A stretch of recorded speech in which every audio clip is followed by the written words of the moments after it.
మేడగది మీరు దేవుని కలుసుకునే స్థలం.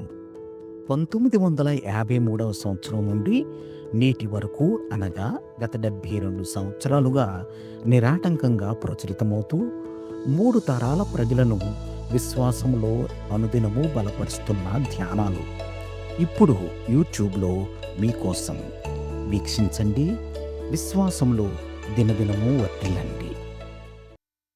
ఈనాటి మేడగది ధ్యానాన్ని చదువుకుందాం. సోమవారం, జూన్ 9, 2025. సరి అయిన పరిస్థితులు.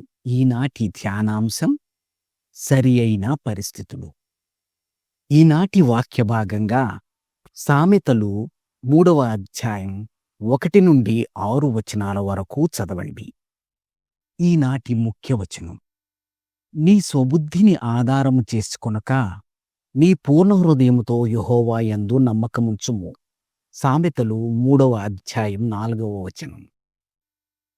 సారీ సిండీ గారు, ఇప్పుడు మన దగ్గర ఉన్న కంపోస్ట్ అంటే ఎరువు కలిపిన మట్టి సరైనది కాదు.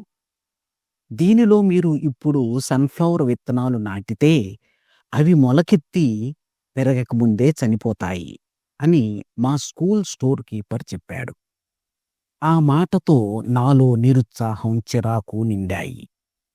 నేను, నా విద్యార్థులు మా పాఠ్యబోధన సమయంలోనే విత్తనాలను నాటాలని ఆశించాము, కానీ ఇప్పుడు మేము ఒక తాజా కంపోస్ట్ వచ్చే వరకు వేచి ఉండాల్సి వచ్చింది. ఇంతలో మా విద్యార్థులు సన్ఫ్లవర్ మొక్కల చిత్రాలను గీసి వాటి జీవిత విధానాన్ని గూర్చి నోట్బుక్స్లో రాసేశారు. కొన్ని రోజుల తరువాత నేను, ఒకరిద్దరు విద్యార్థులు కలిసి ఆ విత్తనాలను నాటగలిగాము. ఒకవేళ మేము పాఠం బోధిస్తున్న సమయంలోనే విత్తనాలను నాటి ఉంటే ఇప్పుడు మేము నేర్చుకున్న ఈ ఓపిక పట్టే అనుభవం మేము నేర్చుకునేవారం కాము. చాలాసార్లు నేనొక గురి గురించి లేక నా భావి స్వప్నం గురించి దేవునికి ప్రార్థన చేసినప్పుడు ఆ ప్రార్థనలకు నేను కోరుకున్న సమయంలో జవాబులు ఇవ్వబడలేదు. దానికి కారణమేమిటంటే పరిస్థితులు సరైనవి కావు. అంతేకాక ఒకవేళ అవి ఆ సమయంలో నెరవేరితే నేను సరైన రీతిలో నా వ్యక్తిత్వాన్ని రూపొందించుకోలేను. ఈ విషయం నాకు తర్వాత అర్థమైంది.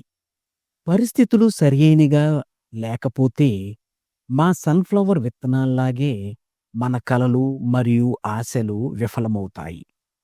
కొన్నిసార్లు దేవుడు నన్ను విశ్వాసం కలిగి ఉండమని, వేచి ఉండమని, లేదా నా దిశను పూర్తిగా మార్చుకొమ్మని ఆదేశిస్తాడు. అలాంటప్పుడు నేను దేవుణ్ణి సంపూర్ణంగా విశ్వసిస్తూ ఆయనకు విధేయత చూపాలి.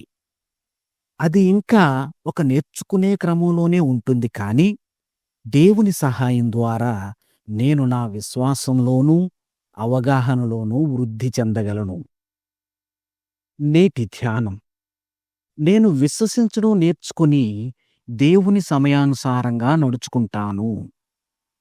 ప్రార్థనాంశం: టీచర్లు. తన అనుభవాన్ని ఈనాటి ధ్యానంగా మన కోసం వ్రాసి పంపినవారు సిండీ లీ, ఇంగ్లాండ్. మేడగది అనుదిన ధ్యానాలు మీకు ఆశీర్వాదకరంగా ఉన్నట్లయితే వెంటనే మన ఛానల్ని సబ్స్క్రైబ్ చేయండి.